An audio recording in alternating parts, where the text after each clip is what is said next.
Praise the Lord. Hallelujah. கர்த்தர் நாமத்துக்கு மகிமை உண்டாவதாக. மே மாதம் ஞாயிற்றுக்கிழமை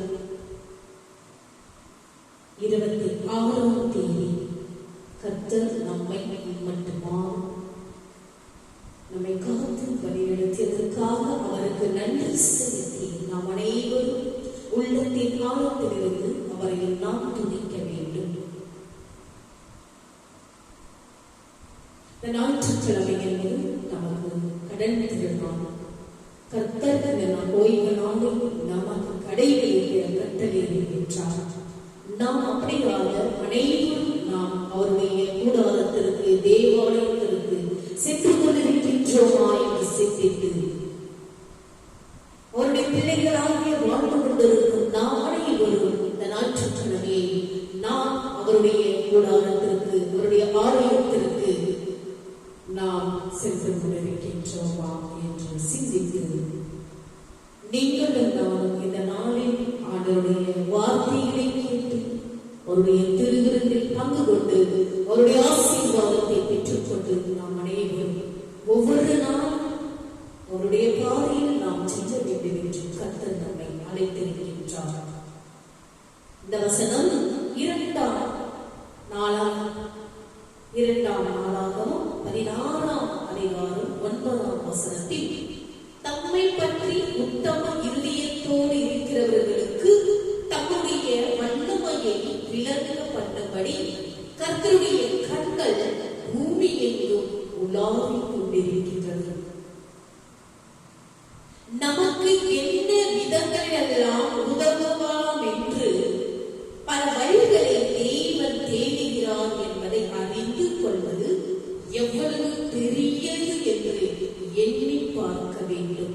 கர்த்தர் இப்படியாக சொல்லுகிறார், உங்கள் சூழ்நிலைகள் எவ்வளவு கடினமானவையாக இருந்தாலும் அவைகள் எல்லாம் தேவன் தம்மை வல்லமை உள்ளவர் என்பதையே நிரூபிக்க விரும்புகிறார். தேவனுக்கு முழுமையாக அர்ப்பணிக்க வேண்டும். தேவனுக்கு முழுமையாக நம்மை ஒப்புக் கொடுக்க வேண்டும் என்று கர்த்தர் விரும்புகிறார். தேவனுக்கு நாம் முழுமையாக அர்ப்பணிப்பதும் ஒப்புக் கொடுப்பதுமே நாம் செய்ய வேண்டிய காரியமாகும், கடமையாகும். உத்தமமான இருதயத்தோடு நாம் அனைவரும் கர்த்தரை பின்பற்றும் போது நம் வாழ்வில் நடக்க வேண்டியவைகளை அனைத்தும் அவர் கவனித்துக் கொள்வார் என்று, அவர் அந்த காரியங்களை எல்லாம் நமக்கு இரட்டிப்பாக கொடுப்பார் என்று நாம் அனைவரும் நம்பிக்கையுடன் அவரை நோக்கி வாழ பழக வேண்டும், கற்றுக்கொள்ள வேண்டும். அப்படியாகத்தான் இந்த 2 நாளாகவும் வார்த்தைகளுக்கு அர்த்தங்கள் இப்படியாக கொடுத்துக் கொண்டிருக்கின்றது. அப்படியாக நாம் அனைவரும் கர்த்தரை நோக்கி நாம் துதிக்குவோம். அன்புள்ள ஆண்டவரே, நீர் என் வாழ்க்கையிலும் சூழ்நிலையிலும் உம்முடைய வல்லமையை வெளிப்படுத்த வேண்டும் என்று பணிவோடு ஜெபிக்கிறேன். என் வாழ்க்கையில் அனைத்தையும் நான் உம்மிடம் ஒப்படைக்கிறேன்.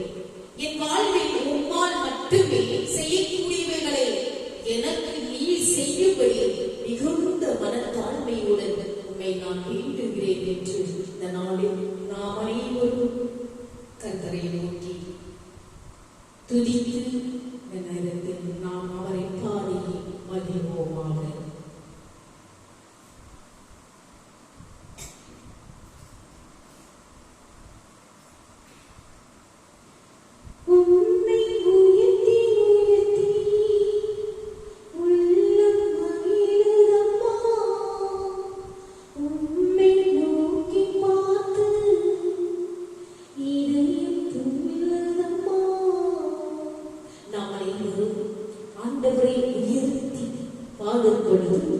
அவருடைய கிருபையை ஒவ்வொரு நாளும் நம்மை புரியச் செய்வார்.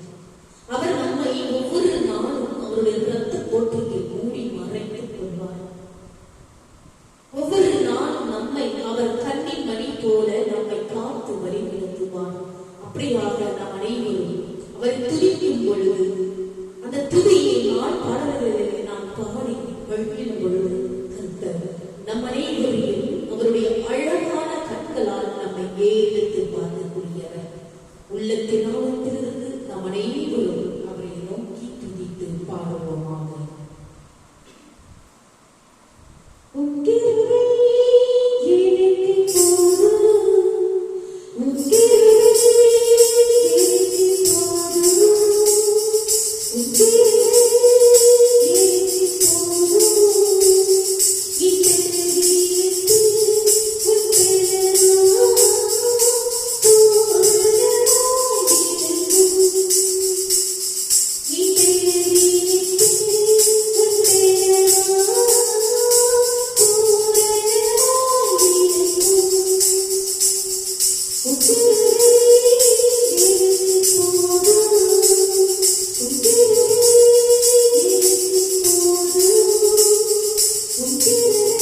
அப்போஸ்தலர் 17ஆம் அதிகாரம் 20ஆம் வசனத்தில் நான் உங்களுக்கு கொடுக்கிறேன். அப்போஸ்தலர் 17:20. நூதனமான கருத்துக்களின் அர்த்தத்தை நாம் அனைவரும் ஆவலாக இருக்க வேண்டும். நூதனமான காரியங்களை நம்மளுடைய காதுகள் கேட்கப்பட்டிருக்கிறார்கள். அவைகளின் கருத்து என்னவென்று அறிய மனதாக இருக்கிறோம் என்றார். இந்த அப்போஸ்தலருடைய பவுல் அலைகளால் எழுதுகிறார். அவர் ஆண்டவருக்காக எப்படியெல்லாம் தன்னுடைய வாழ்க்கையை தியாகம் செய்து கொண்டிருக்கின்றார். பவுல் தன்னை சுற்றி இருந்தவர்களை அறிந்த போது அவர்கள் சத்தியத்தை கற்றுக்கொள்வதில் ஆர்வமற்றவர்களாகவும் தங்களது எதிர்பார்ப்பை திருப்தி செய்து கொள்ளக்கூடியவர்களாகவும் மட்டுமே இருந்தார்கள். மக்கள் அவரது பிரசங்கத்தை கேட்ட அத்தேனியர் தேவனுடைய வசனத்தை அறியாதிருந்தவராக இருந்தார்கள். இயேசுவே மகிமையின் கர்த்தர் என்றும் அவரது உயிர்த்தெழுதலே மனிதர்களின் எதிர்காலம் என்றும் பவுல் கூறிய சத்தத்தை கேட்டு அறிந்திருந்தார்கள் மக்கள். ஆனால் பரிசுத்த வேதாகமத்தில் அதில் உள்ள உபதேசம் அவர்களுக்கு புதியதாயும் நூதனமாயும் இருந்ததாம். இந்த கருத்துக்களை அவர்கள் மீண்டும் ஒருமுறை சற்று கோர்வையான முறையில் முழுமையாக அறிந்து கொள்ள ஆர்வம் கொண்டது. பவுல் அவர்களாகவே மாஸ் மேடைக்கு விரும்பி அழைத்துச் சென்றனர். இந்த அத்தேனே பட்டணத்தால் அதிகமாக கல்வி அறிவு பெற்றவர்கள். அந்த பட்டணத்தில் உள்ள அனைத்து மனிதர்களும் மக்களும் மிகுந்த கல்வி அறிவு ஞானத்தை பெற்றவர்களால் பல ஆராய்ச்சி நூல்களை பவுலை போல படித்திருந்தவர்கள். ஆயினும் பவுல் மோசேயின் ஆகமங்களில் இருந்தும் தீர்க்க தரிசன நூல்களில் இருந்தும் சத்தியத்தை அவர்களுக்கு எடுத்துக் கூறினாராம். பவுலடியார் அவர்களோ தங்கள் அறிவை கொண்டு ஆராய்ந்து பார்த்தனர். இந்த அத்தேனா பட்டணத்தாருடைய மக்கள் பவுலுடைய வார்த்தைகளை கேட்டு அவர்கள் அந்த வார்த்தைகளையும் சத்தியத்தையும் அதில் இருக்கும் அந்த நூலிலிருந்து எடுத்துக் கொள்ளப்பட்டிருக்கும் அந்த வார்த்தைகளின் சத்தியத்தை அவர்களுக்கு எடுத்துக் கூறும் பொழுது அந்த அத்தேனா பட்டணத்தார்கள் அவர்களாகவே அறிவை கொண்டு ஆராய்ந்து பார்த்தார்களாம். எதை கொண்டு ஆராய்ந்தார்கள்? ஆண்டவருடைய சத்தியத்தின் வார்த்தைகளை கொண்டு ஆராய்ந்து பார்த்தார்களாம். பவுல் சொன்ன காரியங்கள் அவர்களுக்கு நூதன உபதேசமாக காணப்பட்டன. ஆகவே அவர் சொன்ன காரியங்களின் கருத்தை முழுவதுமாக அறிந்து கொள்ள விருப்பமுடையவர்களாக இருந்தார்கள் அந்த அத்தேனே பட்டணத்தார் மக்கள். இந்த உலகத்தில் உள்ள புத்தகங்களில் பரிசுத்த வேதாகமம் மட்டுமே பரிசுத்த ஆவியானவராலே ஏவப்பட்டு எழுதப்பட்டுள்ளது. இந்த உலகத்தில் மிகவும் முக்கியமான வார்த்தைகள் எது என்றால் ஆண்டவருடைய திருவசனம். ஆண்டவருடைய அந்த பரிசுத்த வேதாகமம் ஆவியானவரால் பரிசுத்த ஆவியானவரால் ஏவப்பட்டு எழுதப்பட்டுள்ளது என்று குறிப்பிடப்பட்டுள்ளது.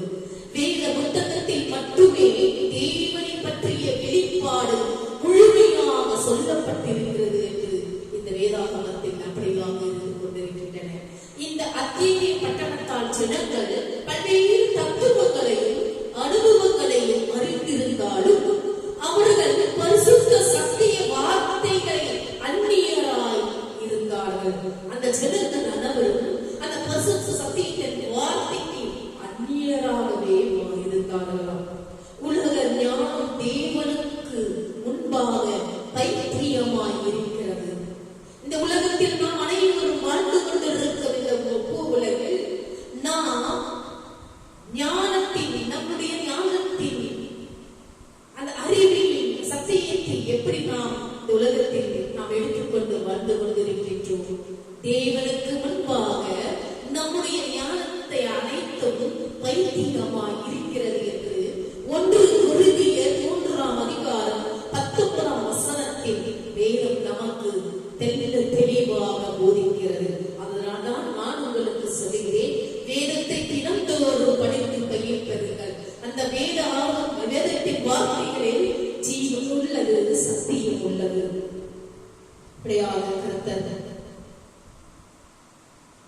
சுவிசேஷம் அறிவிக்கப்படுவதற்கான வாய்ப்புகளை தேடி வரும்படி கர்த்தர் செய்கிறார்.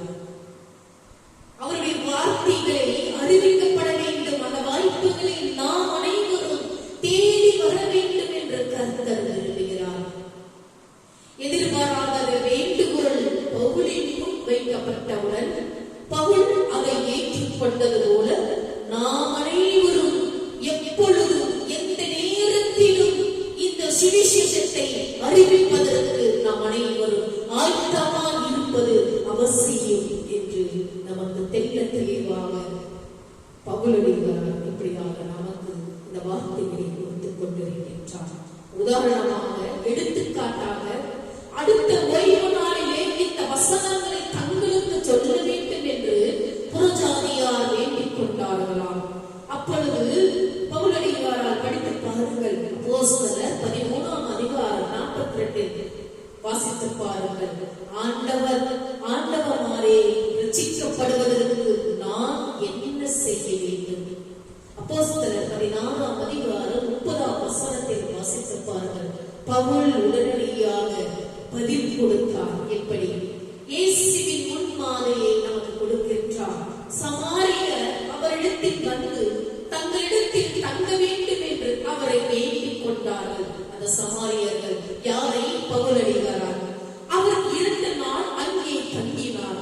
அப்பொழுது அவருடைய உபதேச நிமித்தம் இன்னும் அநேக பேர் விசுவாசித்து அந்த ஸ்திரீயை நோக்கி, உன் சொல்லி நிமித்தம் அல்ல, அவருடைய உபதேசத்தை நாங்கள் கேட்டு அவர் மெய்யாய் கிறிஸ்துவாகிய உலக இரட்சகர் என்று அறிந்து நாங்கள் அனைவரும் விசுவாசிக்கிறோம் என்று அந்த பட்டணத்தார் மக்கள், அத்தேனா பட்டணத்தார் அனைவரும் ஆண்டவரை விசுவாசிக்கின்றார்களாம். யோவான் 2ஆம் அதிகாரம் 40-42 நீங்கள் வாசித்து பாருங்கள். இப்படியாக கர்த்தர் நம்மை ஒவ்வொரு நாளும் நம்மை காத்து வழிநடத்துகின்றார். அந்த அத்தேனே பட்டணத்தார் எல்லோரும் அங்கே தங்குகிற அந்நியரும் நவமான காரியங்களை சொல்லுகிறதிலும் கேட்கிறதிலுமே ஒழிய வேறொன்றிலும் பொழுதுபோக்கு இருந்ததில்லை என்று அப்போஸ்தலராகிய பவுலடிகளார் இப்படியாக நமக்கு வேதாகமத்தில் இப்படி தெளிவாக கொடுத்துக் கொண்டிருக்கின்றார். 17ஆம் அதிகாரம் 21 நீங்கள் வாசித்து பாருங்கள். அப்போஸ்தலர் அப்படியாக நாம் அனைவரும் ஆண்டவரை ஒவ்வொரு நாளும் அவரை துதித்து மகிழ்ந்து அவருடைய வார்த்தைகளை நாம் கேட்டு பயிர்பெற வேண்டும் என்று கர்த்தர் விரும்புகிறார். இந்த நாளில் ஆண்டவரை நாம் உள்ளத்தின் ஆழத்திலிருந்து அவரை நாம் கூப்பிட வேண்டும். கூப்பிடும் பொழுது கர்த்தர் நம்முடைய கூக்குரலை கேட்டு நமக்கு தேவையான அனைத்தையும் நமக்கு கொடுப்பவர். அப்படியாக நாம் அனைவரும் ஒரு நிமிடம் ஆண்டவரை நோக்கி ஜெபிப்போமாக. கிருபையுள்ள பரலோக பிதாவே, ஞானம் மற்றும் அறிவாகிய வரங்களை எங்களுக்கு வழங்கும் உமது பரிசுத்த ஆவிக்காக நாங்கள் ஒவ்வொரு நாளும் நன்றி செலுத்துகிறோம். எங்களுடைய பக்கத்தில் உள்ளவர்களுக்கும் தூரத்தில் உள்ளவர்களுக்கும் உமது வார்த்தையை பரப்பும் பொறுப்பை எங்களிடம் ஒப்படைத்திருப்பது உமது கிருபையை அன்றி வேறொன்றுமில்லை. உமது வார்த்தையை தினந்தோறும் படிப்பதில் எங்களின் அலட்சியத்தையும் சோம்பலையும் நீங்கள் மன்னிக்கவும். நாங்கள் போதுமான அளவு படிப்பதில்லை, போதுமான அளவு தியானம் செய்வதில்லை, போதுமான அளவு மனப்பாடம் செய்கிறதில்லை, போதுமான அளவு ஆழமாக நாங்கள் உண்மை போதிப்பதில்லை, போதுமான அளவு ஆசையோடு வருவதில்லை. அப்படியாக ஆண்டவரே, உமது வார்த்தையின்படி எங்களை ஈர்ப்பியும் உமது வார்த்தை மீண்டும் எங்கள் எழுப்புகளுக்கு எரியட்டும். உமது வார்த்தையின் பிதாவாகிய தேவனே, பாவத்திலிருந்து எங்களை ரட்சிக்கவும், எங்களிலிருந்து எங்களை ரட்சிக்கவும், அவர் மூலமாக உமது வார்த்தையை கேட்கவும், அவர் மூலமாக உம்மை அறிந்து அவர் மீது உள்ள விசுவாசத்தின் மூலமாகவும் சுதந்திரத்தை அனுபவிக்கவும், வாழ்க்கையை அனுபவிக்கவும் உம்முடைய வார்த்தையின்படி உமது குமாரனாகிய இயேசுவை அனுப்பியதற்காக உம்மை நாங்கள் போற்றுகிறோம். அறிவு மற்றும் வழிகாட்டுதலில் இறுதி ஆதாரமாக நாங்கள் உம்மிடம் திரும்ப எங்களுக்கு கிருபை தரும். அறிவிற்கான எங்கள் தேடலானது உமது தெய்வீக ஞானத்தால் வழிநடத்தப்படட்டும். உமது மகிமையையும் கனத்தையும் கொண்டு வர நாங்கள் கண்டறிந்த சத்தியத்தை எப்போதும் பயன்படுத்துவோமாக. இயேசுவின் நாமத்தில் நாங்கள் ஒவ்வொரு நாளும் உம்மை நாங்கள் கூப்பிட எங்களுக்கு நீர் அந்த கிருபையை தர வேண்டும் என்று இயேசுவின் பரிசுத்த நாமத்தில் நாங்கள் ஜெபிக்கிறோம். எங்கள் ஜீவனுள்ள நல்ல பிதாவே, ஆமென். பிரியான நேரத்தில் காணிக்கை கடந்து செல்வோம்.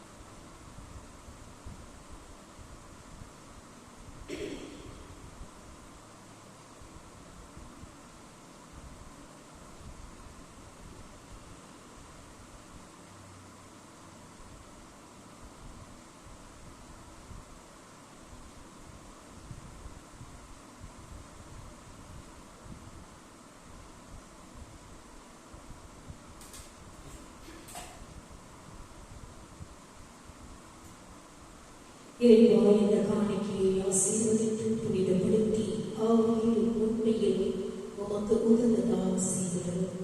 இவ்வாறு உங்களுடைய அன்பு திருமகன் எங்கள் ஆண்டவருமான இயேசு கிறிஸ்துவின் திருக்குறளாகவும் இரத்தமாகவும் இக்காணிக்கை மாறுவதாக.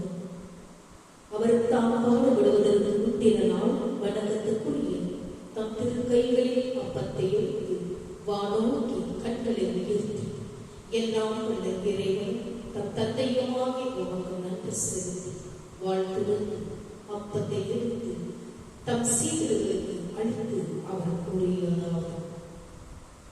அனைவரும் இதை வாங்கி உண்ணுங்கள், ஏனெனில் இது உங்களுக்காக கையளிக்கப்படும் என் உடல்.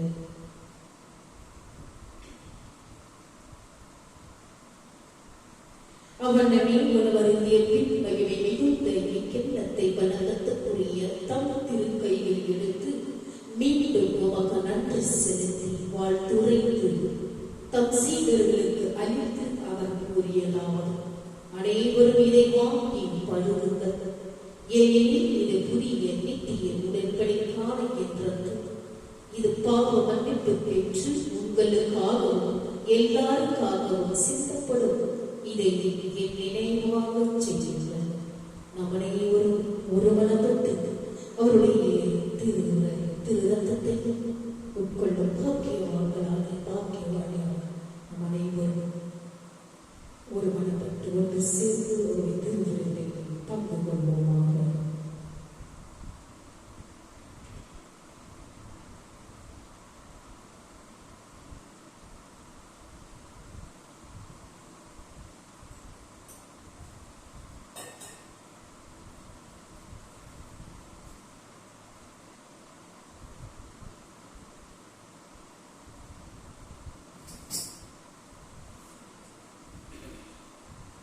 கடைசியாக நன்றியோடு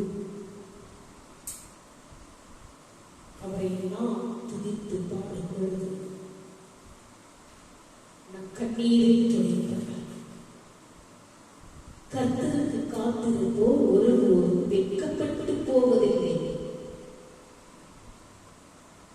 குறித்த காலத்திலே நமக்கு தரிசனம் நிறைவேற்று. அதற்காக நாம் காத்திருக்க வேண்டும். தாமதித்தால்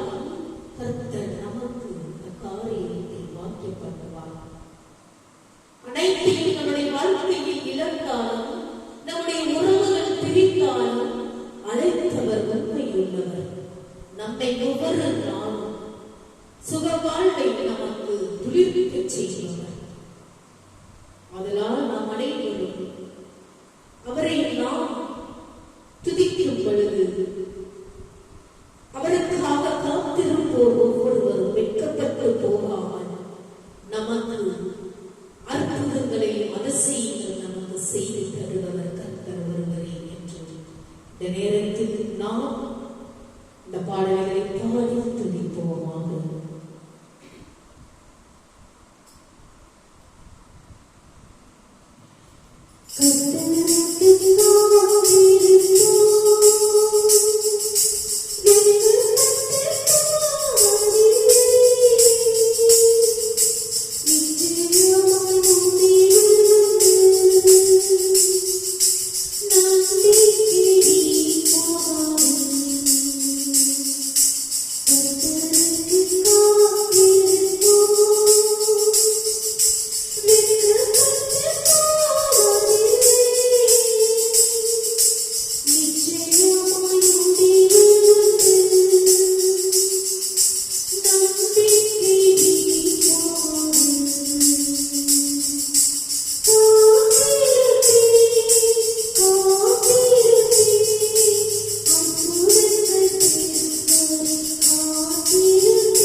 என் ஆத்துமாவே கர்த்தரை ஸ்தோத்திரி, என் முழு உள்ளமே அவருடைய பரிசுத்த நாமத்தை ஸ்தோத்திரி. என் ஆத்துமாவே கர்த்தரை ஸ்தோத்திரி, அவர் செய்த சகல உபகாரங்களையும் மறவாதே. இந்த நேரத்தில் யூடியூப் சேனலில் பார்த்து கொண்டிருக்கும் ஒவ்வொரு குடும்பங்களில் ஒவ்வொரு பிள்ளைகளையும் உங்களுடைய பிள்ளைகளாக உங்களுடைய குடும்பமாக நீ அவர்களை அரவணைத்து ஒவ்வொரு நாளும் உடைய கிருபையால் அவரை தாங்கி வழிநடத்துங்கப்பா. உம்மை அண்டி வருபவர்களை நீர் ஒருபோது வெட்கப்பட்டு வைப்பதில்லை. உம்மை நோக்கி கூப்பிடுவதற்கு நீர் தகுந்த வரனை தருபவர். என் நாமத்தினால் நீங்கள் எதை கேட்டாலும் அதை நான் தருவேன் என்று பதிலளித்தவர் நீர் ஒருவர் மாத்திரமே. அப்படியாக உண்மை ஒவ்வொரு நாளும் நாங்கள் அண்டி வர எங்களுக்கு நீ அந்த கிருபையை தர வேண்டும் என்று இதோ இந்த நேரத்தில் நாங்கள் அனைவரும் உங்களுடைய ஆசீர்வாதத்தை பெற்றுக்கொள்ள எங்களுக்கு அந்த கிருபையை தாருங்கப்பா. நாம் அனைவரும் தலைவணங்கி அவருடைய ஆசீர்வாதத்தை பெற்றுக்கொள்வோமாக. நம்முடைய ஆண்டவராகிய இயேசு கிறிஸ்துவின் கிருபையும் பிதாவினுடைய அன்பும் பரிசுத்த ஆவியினுடைய அன்பின் ஐக்கியமும் நம்மோடும் நம்முடைய குடும்பத்தோடும் யாரெல்லாம் இந்த யூடியூப் சேனலை பார்த்து கொண்டிருக்கின்றார்களோ ஆண்டவருடைய வெளிச்சமானது உங்கள் மேல் பிரகாசமடையத்தக்கதாகவும் ஆண்டவர் வரும் மட்டும் உங்கள் மேல் சந்தோஷம் சமாதானம் உங்கள் குடும்பங்களில் என்றென்றும் நிலைத்திருப்பதாக. ஆமென். Hallelujah. May God bless you.